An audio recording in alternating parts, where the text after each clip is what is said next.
Another year, another list of my favorite anime of the year. Now, this year was actually a bit more of a struggle than the last, partly because I watched a lot more anime this year than the last year, and partly because there were a lot of good ones that I felt deserved a mention all of their own. Now, my taste in anime is my own, so you'd better not get your panties in a twist when I don't put your favorite anime on this list. However, there is one thing I do need to cover before I get to the list. My specific rules about qualifying anime for this list, because while most of it is subjective, there are some things that I do think need to be objective. The first major rule is the anime must have begun airing sometime in 2024. That means anime like Frieren and The Apothecary Diaries, for as much as I do love them and think that they are stellar, are disqualified because I personally count them as 2023 anime, even though sites like Crunchyroll would put them in the running for 2024. The second rule is the fact that returning cores cannot be counted regardless of the time passage. Only by having a distinct second season does it qualify to be a part of the running.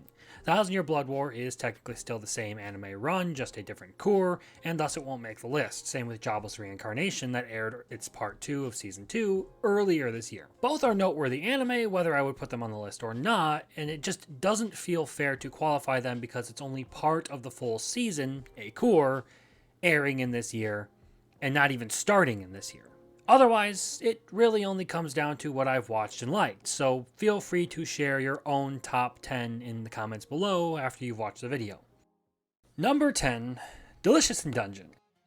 Now this one got a lot of attention, and some of it was because shippers don't know how to behave when it comes to the internet. But that aside, Delicious in Dungeon was a fun comedic adventure that I really enjoyed for its action and antics. And while I will admit it does nothing particularly groundbreaking, it's still an overall solid series about an out-of-control quest for an adventuring party to save one of their own from the grips of the dungeon. Its world building has been decent, and its storytelling has been consistent in giving interesting developments throughout, and it strayed somewhat away from the usual Japanese pop fantasy trope of game worlds and skills governing how people function. So it was a fun anime and one I'm looking forward to seeing more of. Characters are an eclectic mix of quirks and strengths, with many having some level of special knack for a particular thing that turns out to be something that they end up needing in order to survive their absurd delve deep into the dungeon in hopes of rescuing their friend. Like I said, there's nothing particularly groundbreaking or revolutionary about it, but its delivery on the things it does makes it fun, and the fact that it sticks so much to the enjoyable part of dungeon delving and adventure is why I like it. Number 9, Shimin series. Shimin, or the English translation, How to Become Ordinary, is the story of two very intelligent young people who strike up a pact to try and play the role of ordinary people. Kobato's knack of solving personal mysteries meshes well with Osanai's tendency to enact her own form of justice by manipulating people. That aside, the core element of everyday mysteries brings a level of intrigue to the story by making simple questions much more complex than is needed, and it should be right up the alley of anyone who, like myself, enjoyed Hyoka, because they are by the same author. It's fun and creative detective fiction with a deceptively complex plot that only fully reveals itself at the end of the first season. The characters are far from explosive or bombastic with their personalities, but their writing fits the very tame vibe of the series as it parses through the many small mysteries that are presented up until the season's end at episode 10. The relationship between Kobato and Osanai being predicated on the fact that both of them tend to interfere in the lives of others for their own intrigue and generally make themselves disliked by others, leads them to a rather tenuous bond held together by their promise to try and live ordinary lives. One for being too nosy, and the other for being far too vindictive and downright criminal towards those who get on her bad side. Thus, beneath the chill and relaxed surface of this anime lies a much darker element to the pair's past. Number 8, Shangri-La Frontier Season 2. The return of one of my favorite anime of last year yet again knocked it out of the park. We returned to Sunraku's quest to defeat the Colossi, the 7 unique monsters in the game that nobody can defeat, and are introduced to the events that now unfold after the defeat of Weathermon the Tomb Guard. With one Colossi dead at the hands of our original trio, there is now reason for an alliance between major clans. It's done great with keeping the same pace and feel of the first season, as well as building more on the world of not just its own game that it gets its name from, Shangri-La Frontier, but the entire fictional gaming scene of this fictional world. There's a great trip to the game Nephilim Hollow, which proves as a side arc to only further the hunt for the Colossi, a meetup with Saiger Zero in response to that, and even the fated rematch between Sunraku and Lycagon the Night Slayer. This series makes me feel like I'm back in my teens playing video games with my friends, so there's an element of nostalgia to this for me. The banter, the humor, and the serious moments of action are all very entertaining. Plot-wise, it's a good show about someone chasing down a challenge, and the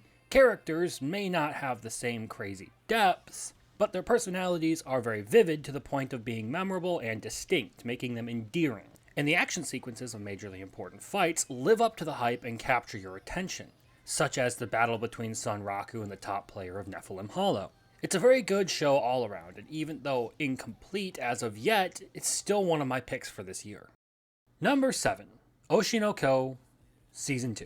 Though it lacked the punch of that incredible pilot episode that launched this series, Oshi no Ko continued on strong with a season of amazing character developments, inverted arcs, and all-around great storytelling that delves deep into the darker parts of showbiz and human psychology. We get to fully comprehend just how much Ai's death has left Aqua scarred and broken as we see his mental turmoil rear its head as he tries to perfect his role in the 2.5D stage play he's been recruited to. Meanwhile, the romantic rivalry between Kana and Akane comes to a head as they begin to compete with each other over who will shine the most on stage so that they can prove their worth. All that while Aqua secretly pursues his goal of finding his mother's killer and eliminating them. A good chunk of this storytelling is done during the stage play arc, and as it moves away from that, it goes back a little bit more to its murder mystery core, as some characters actually start to realize what Aqua is up to, and get glimpses of what's really going on underneath the mask that he and his sister, Ruby, are wearing. And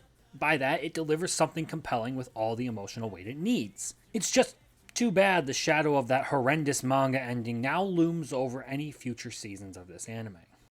Number 6. No Longer Allowed in Another World. At number 6, No Longer Allowed in Another World cements itself as one of the most surprisingly good anime of the year.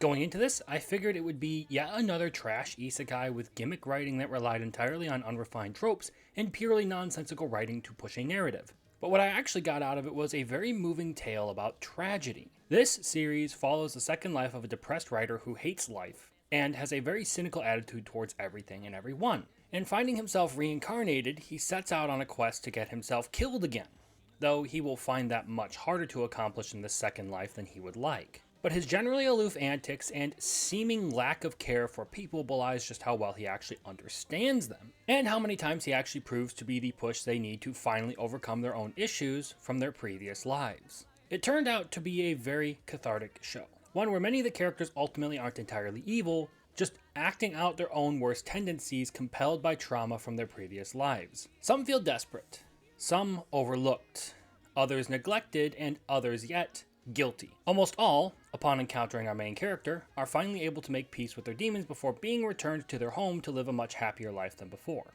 It may still have many elements of low-quality isekai, but the character writing alone makes it one of the most memorable of the year for me. Number 5. The Dangers in My Heart, Season 2. The Dangers in My Heart, Season 2 returns this year to claim the number 5 spot. To steal a line from someone I know, this series might as well be called Type 2 because you can get diabetes from how sweet it is. From Ana Yamada being a best girl candidate, to the gap in how both characters look and how they behave, this series is one of the most wholesome blasts of fluff you can find that's not only quick to reach a goal but also very well written and paced out effectively to do so.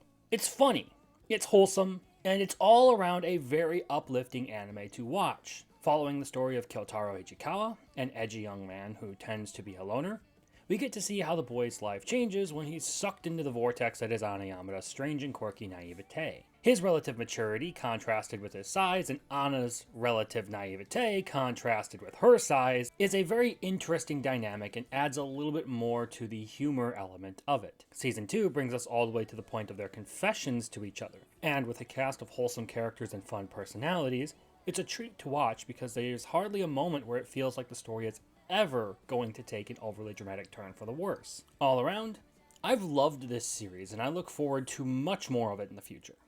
Number 4. Konosuba Season 3. This season of Konosuba brought humor, the usual shenanigans, and a really good amount of character work for a series that is effectively a parody of isekai.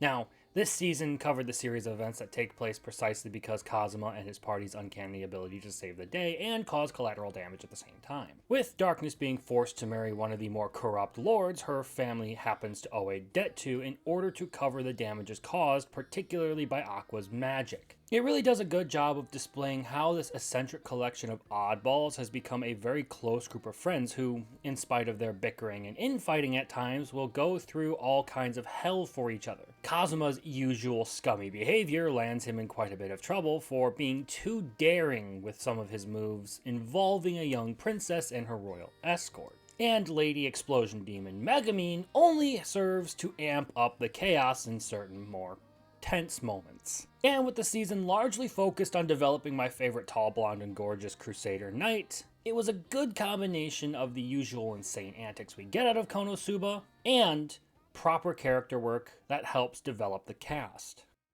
And now we've reached the final 3 entries on the list, but before that, I do want to take some time for a few honorable mentions. While Solo Leveling was a fantastic display of action and animation, its first season is ultimately a shallow series that presents nothing more than surface-level characters, power fantasy, and incredibly flashy fights. That's not to say that it wasn't fun to watch, but this first season was nothing particularly memorable outside of some nice-to-look-at action sequences. VTuber Legend caught my attention for being utterly unhinged comedy, drunken babble, dirty jokes, and the life of a woman just trying to make it on the internet. And while it was funny for just how insane it could be with the things that it covered, it ultimately grew stale over time as the same shtick became the core part of the series itself, and eventually grew old.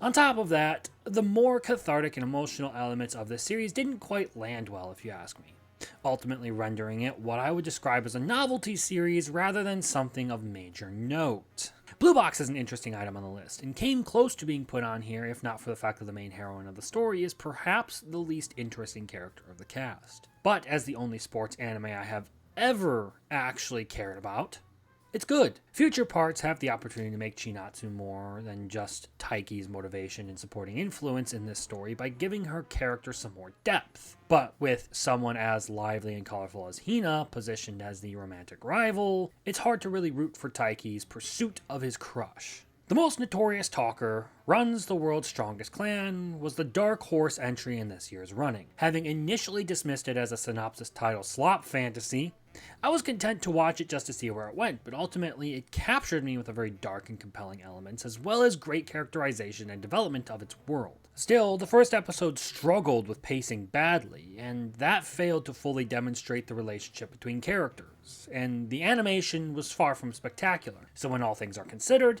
it just barely doesn't make the cut. We now resume your regularly scheduled programming. Number 3. Makeine. Too Many Losing Heroines.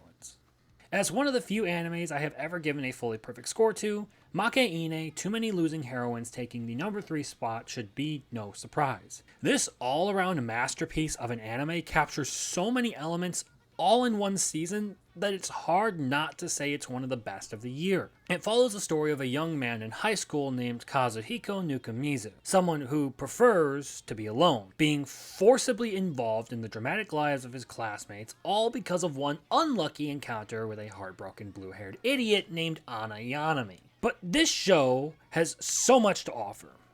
Characters who felt lively and compelling drove a story about rejection, heartbreak, and friendship, all accompanied by great music, stellar animation and artwork, and a story note I personally found very moving in the struggles of Chika Komari. From antics to drama, this show flawlessly covers every element it puts forth with the right tone and balance to maximize both humor and heartbreak.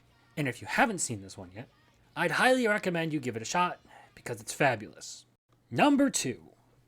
ReZero Season 3. Now, if you've been around my channel for the past 2 years, you'll know that I love ReZero. This series is something of a personal part of my life, and I have done several essays on it this year alone. But Season 3 brings us a lot of things. More of the deep lore of the world, the reunion with just about every member of the cast up to this point, and most importantly, the culmination of Subaru's character arcs from Arc 3 and 4. This season focuses on the Battle of Pristella, with not just one, but 4 of the Sin Archbishops arriving to take control of the city.